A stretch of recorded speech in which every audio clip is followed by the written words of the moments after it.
이렇게 또 불러주셔서 감사드리고, 되게 의원 되고 나서는 축사만 시키던데 한국금융신문은 강의를 시키는 이런 아주 무서운 신문인 것 같습니다.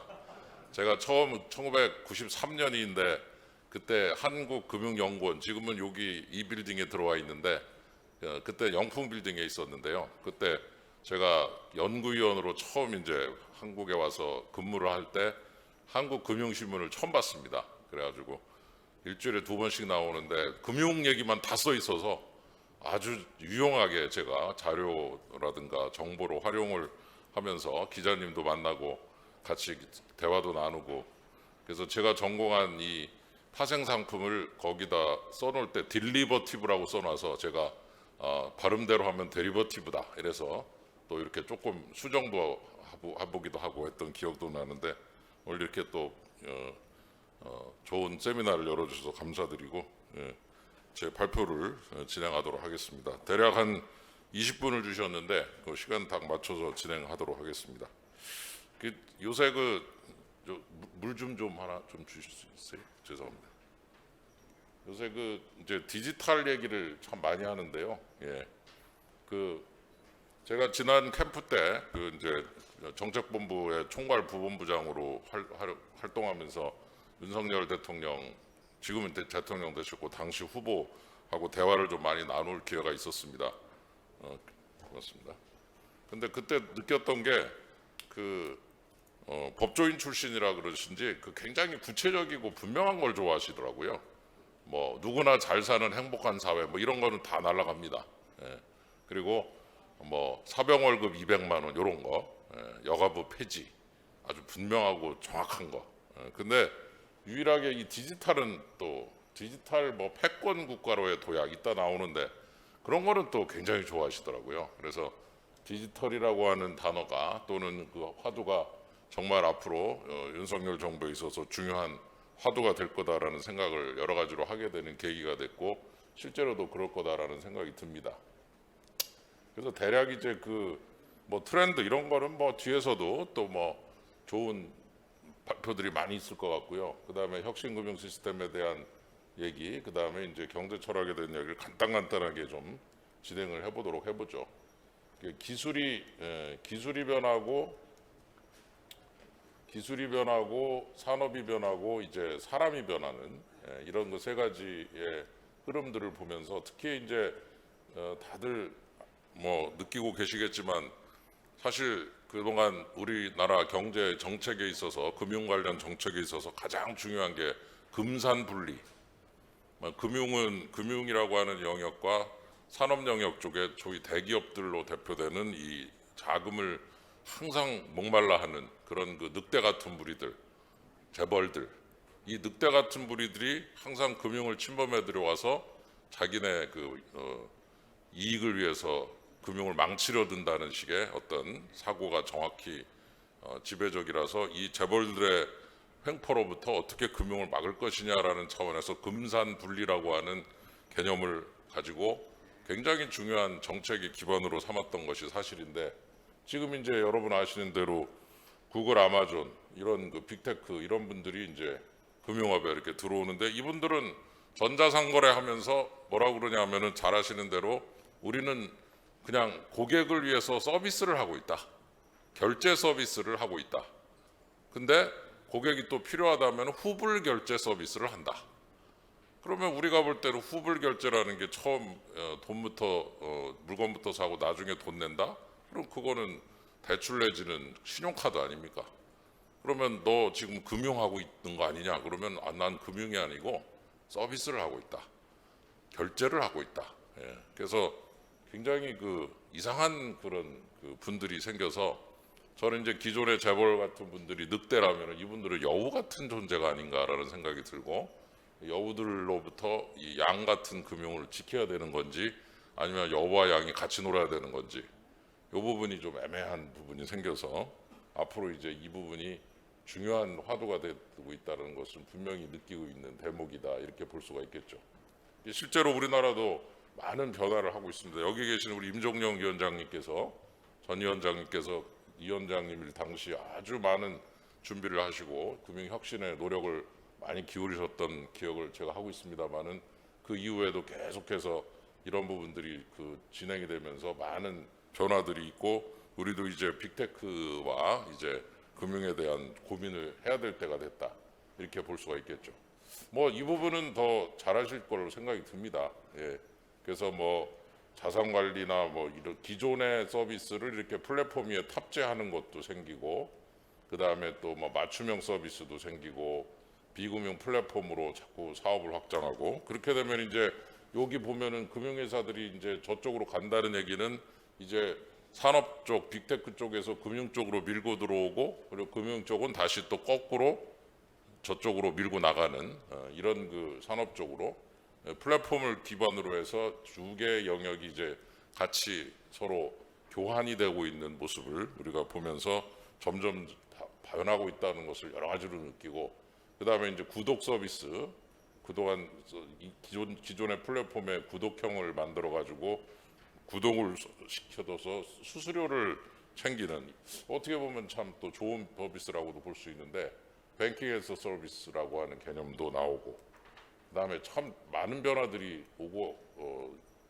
전개되고 있다는 생각도 하게 되고 그다음에 이제 AI 블록체인 클라우드 나오고 그다음에 이제 송금 결제 수탁 금융상품 거래소 중심의 가상자산 비즈니스들도 나오고 그다음에 또 여기에 보시면은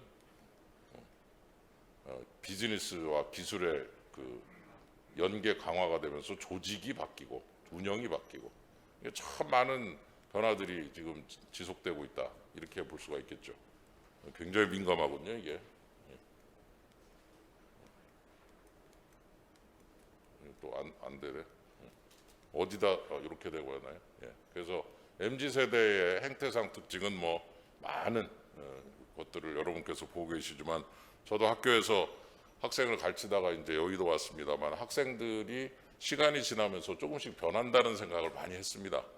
과거에는 선생님으로 이제 스승님으로 여기다가 조금 지나니까 선생님이 되더니 그 다음에는 이제 학교에 오시는 학생들이 본인이 클라이언트 내가 고객이고 너는 종업원이다 이런 식으로 그래서 클라이언트 마인드로 살짝 장착이 되니까 그 다음부터 주무시는 고객을 깨울 수가 없더라고요. 예, 그래서 고객께서 주무시는구나 얼마나 힘드시면 저렇게 주무실까 내가 조금 더 잘해야지 뭐 이런 개념으로 바뀌는데 과거에는 자는 친구들이 있었으면 깨우고 그랬는데 어느 날부터는 안 깨우게 되더라고요. 예, 얼마나 힘드실까 이런 생각하면서 그래서 이런 그 새로운 MZ 세대의 특징은 본인이 학생이라고 생각하지 않고 클라이언트 학교의 고객이라고 생각하는 마인드 또 직장에서도 상사가 있더라도 본인이 약간 고객 마인드를 가지고 있는 약간 그런 부분들이 밑에 딱 깔려 있지 않느냐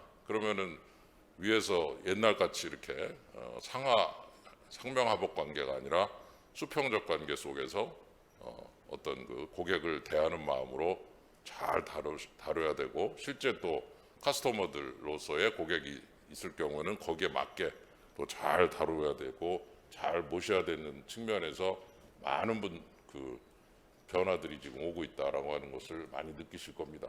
그래서 어떻게 보면은 이제 이런 그 라이프 스타일도 바뀌고 유비퀴터스 금융적 관점, 초개인화 정말 이런 빅데이터 시대에는 이게 가능해지는 것이고 트러스트의 개념도 여기에 들어오면서 많은 변화들이 예고되고 있다라고 하는 것을 볼 수가 있고 실제로 이제 이런 것들이 실제로 진행이 되고 있죠. 역시 뭐 금융과 빅테크 간의 이 규제 차이 참 이게 제일 어려운 것 같습니다. 전금법도 그렇고 많은 그런 변화들이 있었는데 그 변화들을 수용을 못하고 있고 저쪽에서 일로 넘어오면은 이쪽에서 저쪽으로 넘어갔어야 되지 않느냐라는 생각을 많이 하는데 빅테크로 대변되는 산업 쪽에서 금융 쪽으로 살짝 넘어오고 있는데 금융 쪽에서는 산업 쪽으로 전혀 못 넘어가고 있는 이런 그 일종의 기울어진 운동장적 관점에서 보면은 상당히 지금 문제가 있다고 하는 것이 느껴지죠. 카카오 보시면은 뭐 이렇게 많은 금융업도 오고 네이버도 들어오고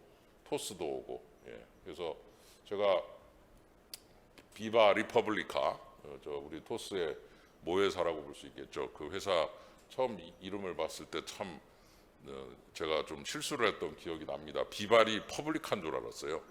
그래서 비바리가 그 제주도 말로 젊은 여성을 의미하지 않습니까? 그래서 뭔가 그런 것들을 제주도 방언으로 이름을 만들어 본다 그렇게 생각했는데 알고 보니까 비바리 퍼블리카가 아니라 비바 리퍼블리카더라고요. 그 이름을 듣고 그렇게 생소했던 적이 얼마 안 된 것 같은데 벌써 이제 시가총액이 몇 조 단위가 되는 그런 그 회사가 되고 또 이렇게 금융 쪽을 진출하는 걸 보니까 참 세월이 참 빠르다라는 생각도 들고 동시에 이쪽으로 넘어오고 있는데 그러면은 금융 쪽은 저쪽으로 넘어가고 있는가 거의 많지가 않은 것 같아서 이 부분은 이제 어떻게 다뤄야 될 것이냐. 그다음에 가상자산 이번에 루나 테라에서 정말 큰 문제가 생기고 그게 이제 조금 어려운 과제를 주고 있습니다만은 기본법도 없지 않습니까? 그래서 여러분들이 아시는 대로 증권회사에다가 계좌를 만들고 돈을 1,000만 원 넣고 주식을 500만 원어치 샀다. 그럼 주식 거래는 거래소를 통해 일어나고 계좌는 증권회사에 있고 그렇게 해서 500만 원 주식 산 부분은 증권 예탁원으로 가고 그리고 500만 원 남은 돈은 증권 금융으로 가고 그리고 회사에 대한 평가는 신용평가 회사에서 하고 그 증권전산 코스콤에서 전체 정보도 또 통합 관리도 해주고 이렇게 골고루 4개 플러스 2 해서 6개 정도의 회사가 각각의 역할을 하고 있으면서 증권 거래가 일어나는데 지금 우리 코인 거래소는 이 6가지의 역할을 혼자 다 하고 있죠. 돈을 넣으면 돈도 그 안에 사실상 있는 셈이고 그리고 물건도 그 안에 있고 증권 예탁의 개념이나 증권 금융의 개념이 좀 약하고 그리고 매칭도 내부에서 시키고 그리고 계좌도 사실상 내부에서 관리하다시피 하고 그렇게 해서 어떻게 보면은 신용평가도 직접 해갖고 거래소 상장시키는 것도 관리하고 이래서 어떻게 보면은 이런 본질적으로 금융거래 자본 상품, 시장 상품, 금융상품 거래를 위한 수많은 인프라들의 역할을 한 군데에서 그냥 다 하고 있는 이런 모습 속에서 상당 부분 좀 한계를 느끼는데 그런 거를 이제 좀 규율과 질서가 필요하지 않느냐 이런 차원에서 좀 많은 준비가 필요할 것 같고 결국 이게 의미하는 것은 빅테크, 핀테크 그리고 금융회사 간에 정말 모호함이 가득 차 있는 이런 업무형을 둘러싼 경쟁 심화 이런 것들이 좀 서로 섭섭하지 않게 전체를 총괄해서 관리가 돼야 되는데 종합지급결제업자라고 해서 여러분 아시는 대로 제가 네이버페이나 카카오에다가 계좌를 개설하고 거기다 돈을 집어넣으면 그 돈은 예금 이자 줄 수도 없고 대출 재원으로도 쓸 수 없으니 안전하다. 그러나 그 돈을 제가 선불 충전금으로 집어넣어 놓으면 거기에 엄청난 쿠폰이 날라오겠죠. 10% 할인 쿠폰, 20% 할인 쿠폰이 막 날라온다. 그러면 저는 거기다 돈 넣어놓으면은 수많은 혜택이 저한테 주어지니까 어떻게 보면 10% 이자를 받는 거나 동일한 효과를 거둘 수 있다는 면에서 이런 식으로 종합지급 결제업을 하도록 할 것이냐의 문제 이런 것들이 이제 과제가 되고 있는데 바로 이 빅블러의 시대가 정말 분명하게 도래한 것 같고 이걸 어떻게 정리를 해주느냐. 그럼 종합지급결제업 관련해서 세미나를 하려고 그러면은 금융회사의 노조에서 와서 시위를 하고 그럽니다. 그래서 참 세미나도 못하게 만드는 그런 면도 있는데 이런 시대가 정말 실감이 납니다. 어떻게 이거를 조정을 할 거냐라고 하는 측면을 한번 강조를 꼭 드릴 수밖에 없고 그래서 앞으로 이제 이런 과제를 기본으로 해서 여러 가지 이제 변화에 선제 대응하고 혁신금융 생태계도 조성하고 플랫폼 경쟁력 강화도 해야 되고 많은 것들이 이제 필요하다 이런 생각이 듭니다. 실제로 이제 국정과제를 보면은 이런 것들이 이제 들어 있습니다. 빅테크 규율 정비, 디지털 혁신금융 생태계 조성, 금융산업 경쟁력 강화, 그리고 행정혁신, 검사 제재 시스템 개편. 여기도 아주 중요하죠. 금융위와 금융감독원 사이의 어떤 문제긴 합니다만은. 그래서 이런 것들이 이제 실제로 앞으로 해야겠다는 국정과제로 지금 들어 있어서 앞으로 많은 변화가 있을 거다 이런 생각이 들고요. 됐다 안 됐다 하는 거. 예. 그다음에 이제 시스템 리스크 문제하고 글로벌 동향에 맞는 변화들 이런 것들을 이제 많이 이제 열심히 해야 된다는 면하고 기본법 제정은 분명하게 이제 해야 될 것 같습니다. NFT 활성화도 들어있고 그다음에 ICO도 해야 되는데 이것도 참 문제입니다. ICO도 예를 들면 STO 같이 증권형이 있고 이제 비증권형이 있을 때 요거는 이제 자본시장법으로 보내고 요거는 이제 디지털 자산 기본법으로 하고 한다는 건데 상당히 좀 그 모호한 경우도 많아가지고 요걸 이제 어떻게 구분해야 되느냐의 문제도 있고 그다음에 이제 과세는 나중에 하고 정비는 처음에 제대로 하자라고 하는 차원에서의 다양한 논의도 지금 진행이 되고 있고요. 그다음에 요거는 참고입니다. 네, 자본시장에서의 이제 중요한 그 과제들 중에는 공매도 제도하고 과세 합리화하고 물적 분할 관련한 것들 이런 것들이 이제 투자 환경 조성에 들어 있고 요거는 이제 약간 그 심쿵 공약 조금 그 가벼운 공약 그러니까 무게가 조금 덜 무거운 공약들인데요. 예대금리차 비교 공시라든가 수수료 문제, OTP 문제, 그다음에 분조위 문제, 그다음에 보험 청구 시스템을 간편하게 아마 이것도 이제 추진을 할 거라고 보여지는데 이런 그 조금 상대적으로 아까보다는 가벼운 것들이지만 또 의미 있는 그런 그 부분이 여기에 담겨 있다 이렇게 생각이 듭니다. 그 취임사에서도 말씀을 했듯이 이런 그 자유라고 하는 것을 강조하면서 공급망 재편이라든가 또는 우크라이나 사태가 의미하는 수많은 세계 교육 질서의 변화에 대응하는 측면 이런 것들이 앞으로 윤석열 정부의 중요한 과제라고 생각이 들고 특히 이제 경제적 자유라고 하는 것을 굉장히 중시하는 그런 그 흐름을 반영해서 금융에 있어서도 그런 혁신적인 측면과 자유라고 하는 것에 굉장히 초점을 많이 맞출 것 같다는 생각이 들고요. 민관 협력 문제, 그다음에 금융세제 지원 문제, 규제 혁신을 통한 경제 활력 제고 문제 이런 것들이 이제 잘 어우러지면서 금융 쪽도 지원의 역할과 동시에 혁신을 통한 활력 제고의 역할을 동시에 잘 할 수 있으리라고 생각이 듭니다. 처음에 좀 말씀드렸듯이 저는 이제 디지털 트리플 디지털이라고 제가 좀 부르고 싶어요.